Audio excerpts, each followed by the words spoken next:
Alors, quelle vigilance, selon vous, à avoir à l'utilisation, de ces systèmes de stockage, individuels? Bonjour Thierry de la SMT, je suis avec le docteur Annie Auriquian des Hospices, civils de Lyon. Bonjour. Merci beaucoup pour cette, présentation très intéressante, montrant le lien entre la contamination d'endoscopes et un dispositif de stockage individuel. Donc il est difficile de savoir si c'est, dû à la sensibilité du prélèvement après stockage dans ce type de dispositif, un endoscope, éventuellement contaminé, une mauvaise manipulation, un entretien, défaillant du dispositif lui-même, qui aurait pu, transformer ce dispositif éventuellement, en, réservoir, de micro-organismes. Alors quelle vigilance, selon vous, à avoir, à l'utilisation, de ces systèmes de stockage, individuels? Merci pour la question.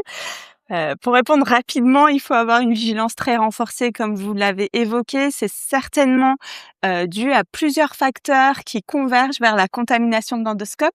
On ne peut pas forcément incriminer nos dispositifs de stockage. En tout cas, on n'a pas réussi à, prouver concrètement que c'était ce dispositif qui était à l'origine de la contamination de nos endoscopes, même si avec l'étude statistique, on a une association très forte entre le dispositif et la contamination et avec, l'étude génomique, on a mis en évidence une transmission croisée, mais comment concrètement c'est fait, ces transmissions croisées, c'est encore difficile de savoir et il faut des investigations complémentaires.